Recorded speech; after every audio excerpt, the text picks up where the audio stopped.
하나님 십자가에 죽으시고 부활하시고 나서 그 부활을 믿는 자들이 모여서 예배를 드립니다.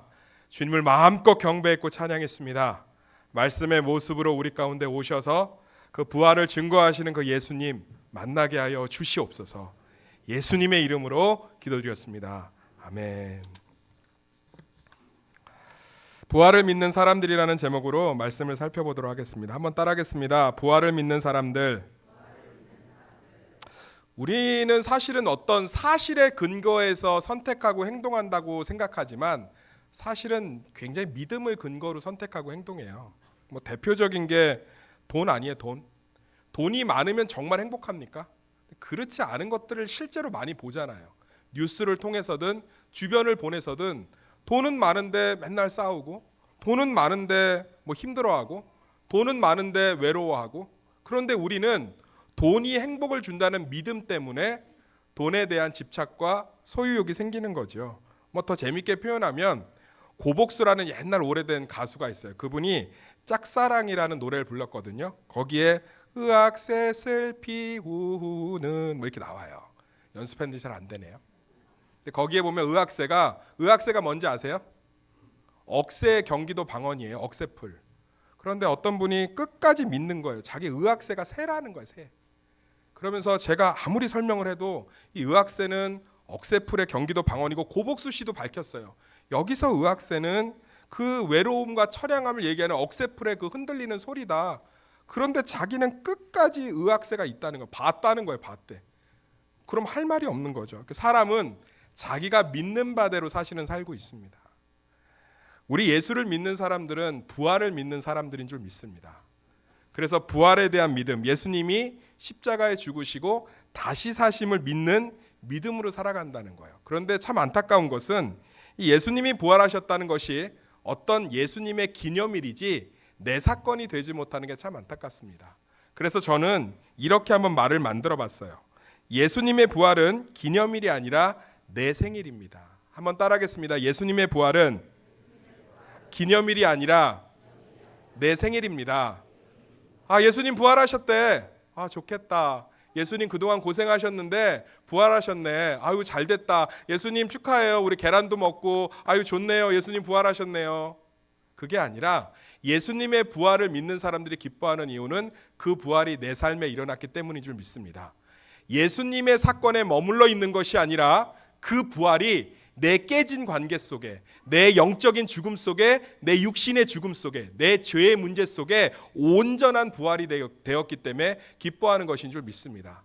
옆집 아저씨가 승진을 하면 뭐 그냥 축하하고 기뻐하죠. 아유, 옆집 승진하셨다며요. 아유, 좋겠어요. 외식하러 가시나 보네요. 아유, 부러워요. 그렇지만 그것은 내 기쁨이 될 수 없어요.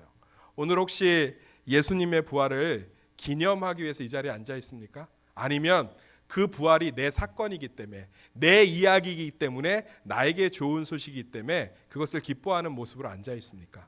오늘 사랑하는 세수마켓 성도님들, 그리고 초청되신 분들이 예수님의 부활을 믿고 그것이 내 사실이 되시기를 예수의 이름으로 축원합니다. 그럼 믿는다는 게 뭐냐? 부활을 믿는다는 게 뭐냐? 도대체 부활을 믿으면 어떻게 되느냐? 그것을 사도행전 2장이 잘 말해주고 있어요. 사도행전 2장은 베드로 사도, 베드로 목사님이 설교한 장면들이 잘 나와 있습니다. 설교문을 기록해 놨어요. 그런데 베드로 사도가 설교할 때 그 안에 부활에 대한 얘기가 정말 많아요. 사도행전 2장 24절에 이렇게 기록되어 있습니다. 하나님께서 그를 사망의 고통에서 풀어 살리셨으니 이는 그가 사망에 매어 있을 수 없음이라. 예수님이 사망의 고통에서 풀어 살리셨으므로 하나님께서 예수님은 사망에 매어 있을 수 없었습니다. 이것이 내 소식이 된 것입니다. 내 이름을 넣으면 딱 맞습니다. 하나님께서 김호 목사를 사망의 고통에서 풀어 살리셨으니 이는 그가 사망에 매어 있을 수 없었습니다. 사랑하는 세수마교회 성도님들, 예수님의 부활이 내 사건이 되기 위해선 반드시 십자가의 죽음이 전제되어야 합니다. 그래서 죽음과 부활은, 십자가와 부활은 뗄래야 뗄 수가 없습니다. 로마서 5장 10절에 이렇게 기록되어 있습니다. 곧 우리가 원수 되었을 때 그의 아들의 죽으심으로 말미암아 하나님과 화목하게 되었은즉 화목하게 된 자로서는 더욱 그의 살아나심으로 말미암아 구원을 받을 것이니라. 그러니까 예수님이 십자가에 죽지 않으셨다면 부활도 없었을 것이고, 예수님이 십자가에 죽지 않았다면 우리의 죄도 용서함 받아서 그 부활이 우리에게 적용되지 못하고 누리지 못했을 거예요. 그래서 죽음과 살아남, 십자가와 부활은 아주 긴밀하게 연결되어 있는 부활을 믿는 신앙의 초석이 되는 겁니다. 어렵지요? 쉽게 설명해 드릴게요. 우리 삶의 죽음과 삶은 되게 익숙해요. 죽어야 살아나요. 따라합시다. 죽어야 살아난다. 예를 들을게요. 공부를 잘하고 못하고의 특징이 뭔지 아세요? 공부를 잘하는 친구들은 죽는 거예요. 책상 앞에서 죽는 거예요. 그러면 좋은 대학을 드러남으로 살아나는 거죠. 다이어트는요, 음식 앞에서 죽는 거예요. 저는 죽지 못해서 몸이 살아있잖아요. 막 토실토실 살아있잖아요. 어떤 분이 그러더라고요. 목사님 뒷모습을 보니까 토실토실 살아있다. 죽지 못해서 그래요. 다이어트는 음식 앞에서 죽는 거예요. 내가 먹고 싶은 거 안 먹고 참잖아요. 그럼 뭐 하는 거예요? 사는 거예요. 돈 모으는 것도 사실 죽는 거예요. 내가 쓰고 싶은 거 안 쓰고, 내가 사고 싶은 거 안 사고 죽으니까 그 안에서 뭐예요? 내 집 마련도 하고 차도 바꾸고 살아나는 거 아니겠습니까? 죽음과 삶은 밀접하게 우리 삶에 가득해요. 가득하다고. 그런데 그 방향을 바꾸는 걸 예수를 믿는 사람이 되는 거예요. 그동안은 돈을 위해서 죽고, 그동안은 자식을 위해서 죽고, 그동안은 다이어트를 위해서 죽고, 그동안은 직장을 위해서 죽고, 그동안은 내 체면을 위해서 죽었다면 예수를 믿는 자들은 이제 예수님을 위해서 죽는 거예요. 그럴 때 우리 안에서 부활이 내 생명이 되는 줄 믿습니다. 그러니까 예수님을 위해서 죽고 십자가 앞에서 죽었을 때 오늘 사도행전 2장 42절에 47절에 나오는 그 놀라운 역사가 벌어지는 거예요. 사랑하는 성도님들, 오늘 교회에 와서 낯서시죠? 지루하기도 하고 또 복잡하기도 하고. 그래서 제가 한마디 드릴게요. 낯선 것이 익숙해졌을 때 그 안에 진짜 진리가 있는 줄 믿습니다. 저는 예수를 믿는다는 건 아주 쉬운 거예요. 그동안 내가 무언가를 위해 죽고 있는 삶을 예수님을 위해서 한번 죽어보는 거예요. 그럴 때 놀라운 역사가 벌어져요. 우리 부모님들 자식을 위해 죽잖아요. 내가 입고 싶은 거, 먹고 싶은 거 먹지 않고 죽잖아요. 그래서 자녀들이 살지 않습니까? 자녀들은 더 좋은 집에서 더 깨끗한 옷과 더 좋은 음식을 먹으면서 살잖아요. 그런데 그것이 온전하든가요? 서운하기도 하고 또 힘들기도 하고. 그런데 삶의 방향을 조금 예수님을 위해서 죽는 그 삶으로 바꿔가면 그 안에 부활과 십자가의 살아남을 경험하게 될 줄 믿습니다.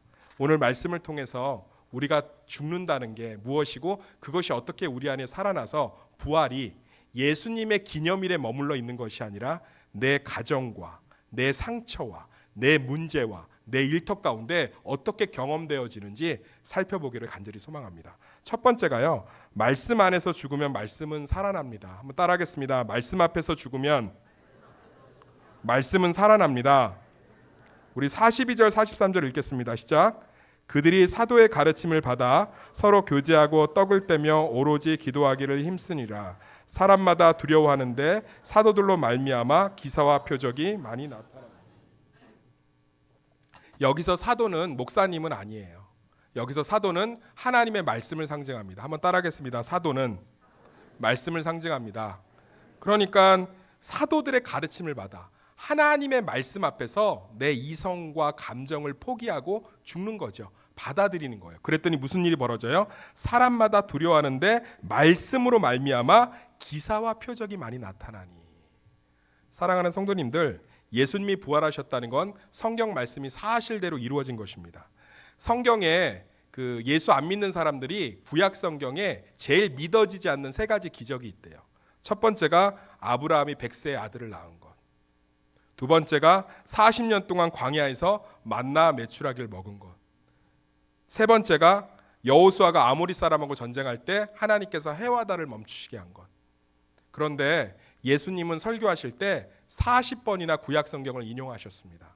그리고 자기가 죽었다가 살아날 것을 계속적으로 얘기하셨습니다. 그런데 그것이 사실로 이루어졌습니다. 그렇다면 그분이 설교한 구약 성경은 다 사실이며 그 말씀 앞에 내가 죽을 때 그 말씀은 우리 가운데 기적과 표징이 되어서 실제로 경험되어지고 그 말씀이 이루어짐이 내 삶 가운데 나타날 줄 믿습니다. 이것이 부활의 능력이 예수 그리스도의 무덤에 머물러 있는 예수라는 사람의 이야기가 아니라 내 이야기가 되는 것입니다. 리스트로 벨이라는 예일대 로스쿨을 나오고 검사 출신의 시카고 트리뷴지에, 시카고에서 제일 큰 신문회사예요. 우리나라 조선일보, 중앙일보처럼. 거기에 법률 담당 기자였던 사람이에요. 리스트로 벨. 이 사람이 예수의 부활이 허구라는 것을 증명하기 위해서 각계각층의 전문가에게 편지를 쓰고 인터뷰를 합니다. 시간을 내서. 그래서 법률 전문가, 심리 전문가, 의학 전문가, 문서 전문가, 고고학 전문가를 찾아가서 그에게 인터뷰를 해요. 예수의 부활이 당신 전문가의 입장에서 사실입니까? 그랬더니 이분들이 자기 입장에서 예수의 부활을 얘기합니다. 의사는 이렇게 얘기합니다. 잘은 모르겠습니다. 그렇지만 성경에 기록된 이야기를 보면 예수님은 잠시 잠든 것이 아니라 실제로 죽임당했습니다. 그 표현들이나 기록들이 정말 죽은 사람이 아니면 기록할 수 없는 자세한 기록입니다. 역사학자는 증명합니다. 예수님이 부활하셨을 때 정말 너무 많은 사람에게 목격되고 예수님 부활하시고 제자들에게만 보인 게 아니에요. 그냥 길거리 행보하시고 수많은 사람에게 보이셨어요. 그리고 성경에 보면 예수님만 부활한 게 아니라 예수님 부활하실 때 무덤에 잠자던 자들도 같이 부활했기 때문에 너무 많은 사람의 목격자들이 있어서 그것이 100년 뒤에 기록된 것도 아니고 정말 그 당시에 너무 많은 부활을 목격한 사람들이 있어서 예루살렘의 이스라엘 지도자들도 로마의 정부도 예수의 부활에 대해서는 이견을 갖고 있지 않았습니다. 이게 역사일체 증언이에요. 심리학자는 이렇게 증명합니다. 거짓말을 위해서 순교할 사람은 지구상에 없습니다. 미치광이들이 순교하는 경우는 없습니다. 저들은 예수의 부활을 실제로 목격한 심리 상태를 가지고 있습니다. 문서학자들은 얘기합니다. 고대의 문서들을 비교해 보면 예수님의 부활은 실제적이고 목격되고 경험되어진 사건입니다. 사랑하는 초청자분들 그리고 세수만교회 성도님들, 우리가 하나님의 말씀을 있는 그대로 받아들이는 죽음이 있을 때 그 안에서 말씀은 지금도 부활의 능력으로 우리 가운데 열매가 되는 줄 믿습니다. 한번 받아들여 보세요. 오늘 사도들의 가르침을 받아 서로 교제하고 떡을 떼며 오로지 기도하기를 힘쓰니 사람마다 두려워하는데 사도들 하나님의 말씀으로 말미암아 기사와 표적이 많이 나타나니. 예수 믿는 자 중에 간증이 없는 자들이 없습니다. 예수 믿는 자들 중에 하나님의 살아계심을 고백하지 않는 자들이 없습니다. 그것은 지금도 말씀을 사실 그대로 받아들일 때 우리 안에서 벌어지는 놀라운 부활의 능력이 되는 줄 믿습니다. 두 번째로 예수를 위해 죽으면 채워짐이 일어납니다. 한번 따라하겠습니다. 예수를 위해 죽으면 채워짐이 일어납니다. 44절부터 46절까지 읽겠습니다. 시작. 믿는 사람이 다 함께 있어 모든 물건을 서로 통용하고 또 재산과 소유를 팔아 각 사람의 필요를 따라 나눠주며 날마다 마음을 같이하여 성전에 모이기를 힘쓰고 집에서 떡을 떼며 기쁨과 순전한 마음으로 음식을 먹고. 이것은 명령이 아닙니다. 사실을 목격해서 기록한 문체입니다. 보세요. 믿는 사람마다 다 함께 있어 모든 물건을 서로 통용해라가 아니죠. 또 재산과 소유를 팔아 각 사람의 필요를 따라 나눠주라가 아닙니다. 날마다 마음을 같이하여 성전에 모이기를 힘쓰고 집에서 떡을 떼며 기쁨과 순전한 마음으로 음식을 먹어라가 아닙니다. 자연스럽게 일어난 일을 기록하고 있습니다. 서로 물건을 통용하고 재산과 소유를 팔아 나눠주고 성전에 모이고 기쁨으로 먹고 마시는 거예요. 이 일이 어떻게 가능합니까? 우리 삶에도 이 일은 가능합니다. 누군가가 죽으면 다른 곳에서 이런 일이 벌어지는 것을 우리는 흔히 목격합니다. 제가 예를 들어 드리겠습니다. 명절날 주방에서 며느리들이 죽고 있으면 남자들은 거실에서 이것을 그대로 드러냅니다. 서로 기쁨으로 모여서 물건을 통용하고 떡을 떼며 전이 짜니 기름지다느니 왜 빨리 사과가 안 나오냐느니 왜요? 며느리들이 부엌에서 죽고 있기 때문이죠. 그러면서 거실에 있는 남자들은 자유로움과 이 일들을 경험하고 유무상통을 경험하고 살아남을 경험합니다. 사랑하는 성도님들, 예수님이 죽으심으로 우리 삶에는 살아남이 경험되었습니다. 예수님을 위해서 죽으면 우리 삶은 자유를 경험하게 됩니다. 그분이 죽으셨기 때문에. 우리 삶 가운데 예수님 앞에서 죽을 때, 또 예수님의 죽음을 내 죽음으로 받아들일 때, 그 안에서 우리는 살아남과 기쁨과 자유를 경험하게 되는 줄 믿습니다. 함께 있기를 즐거워하고 서로 나눠주기를 즐거워하며 자기 소유를 아끼지 않고 마음을 같이하며 떡을 떼며 순전한 마음으로 음식을 먹는 일이 예수 그리스도 앞에서 죽을 때 그 안에서 채워짐으로 말미암아 우리 안에서 일어나는 줄 믿습니다. 이 일을 위해서 돈 버는 거 아니에요? 이 일을 위해서 자식들 잘 키우는 거 아닙니까? 함께 있기를 즐거워하고 나누어 주기를 즐거워하며 자기 소유를 아끼지 않고 마음이 같아지고 집에서 떡을 떼며 순전한 마음으로 음식을 먹고 기뻐하기 위해서 그렇게 몸부림치고 사시는 거 아니에요? 그렇게 최선을 다해서 사시는 거 아니에요? 안 되잖아요. 그러면 한 번만 예수님을 믿고 그분 앞에 한번 죽어보십시오. 그러면 누군가가 부엌에서 죽었을 때 거실에선 살아나는 것처럼 예수님 앞에 우리가 죽을 때 우리의 가정과 일터와 삶이 온전하게 채워지고 살아나는 것을 경험할 줄 믿습니다. 저는 부활을 믿고 부활이 기념이 되고 부활이 우리에게 기쁜 소식이 되고 정말 중요하죠. 그런데 한 사람의 목사로서 세스마교회 성도들에게 정말 바라는 것은 부활이 예수님의 기념일 사건이 아니라 우리 사랑하는 성도들의 삶 가운데, 가정 가운데, 일터 가운데, 심령 가운데 진짜 부활이 매 순간 경험되기를 예수의 이름으로 축원합니다. 그러기 위해선 반드시 말씀을 믿어야 하며 예수님을 나의 구주로 믿으셔야 됩니다. 그럴 때 우리는 살아남을 경험하게 되는 줄 믿습니다. 마지막으로 세상 앞에 죽어야 사람들이 예수를 믿습니다. 한번 따라하겠습니다. 세상 앞에 죽어야 예수를 믿습니다. 우리 믿는 자들은 조금 더 죽어야 됩니다.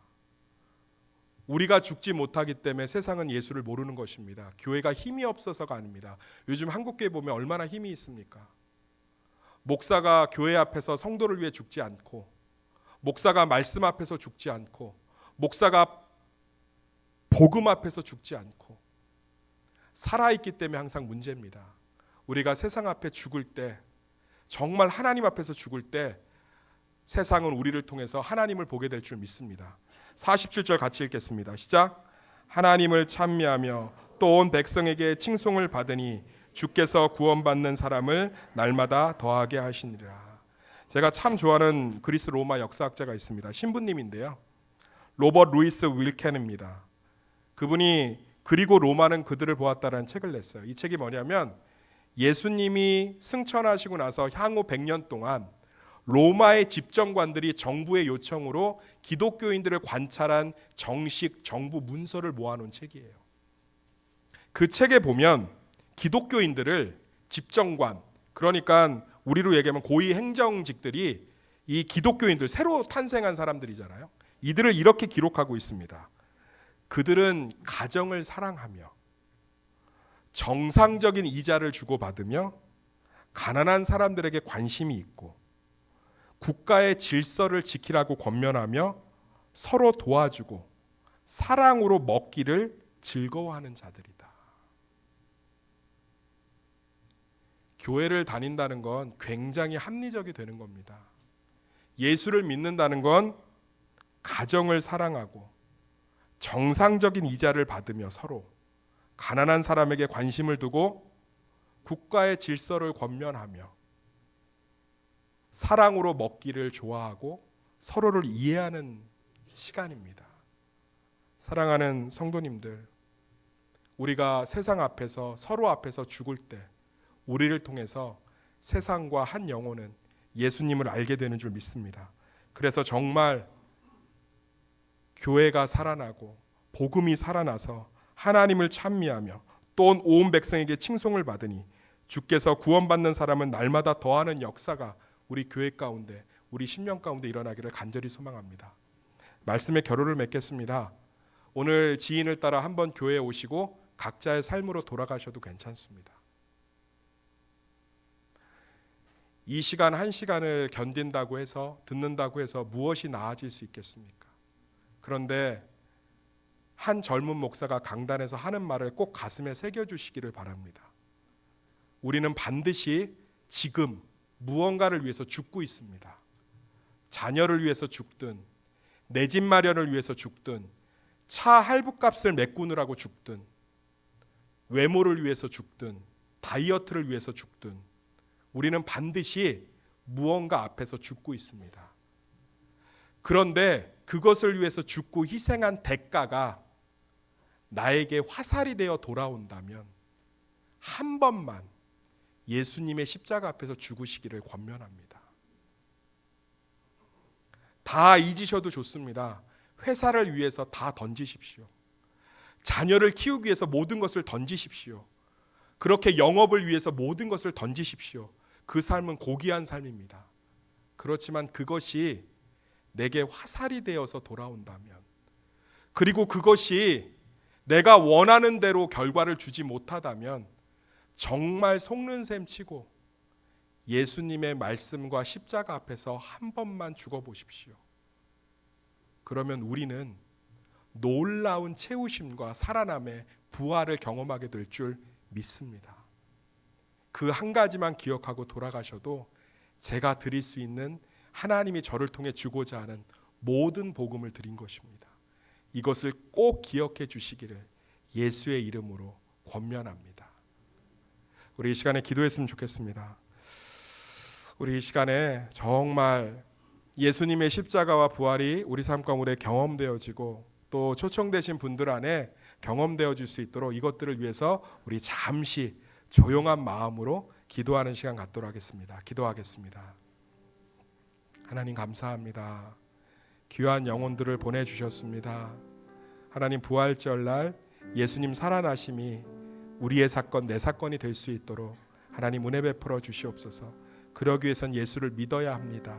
그러기 위해선 십자가를 믿어야 합니다. 그러기 위해선 말씀을 믿어야 합니다. 하나님, 내 이성과 합리성을 내려놓고 하나님의 말씀과 십자가를 고백하게 하여 주시옵소서. 그리하여 지금도 살아 역사하시는 그 하나님을 경험하는 그 놀라운 은혜를 누리는 우리 성도들이 또 초청자들이 될 수 있도록 은혜 베풀어 주시옵소서. 예수님의 이름으로 기도드렸습니다.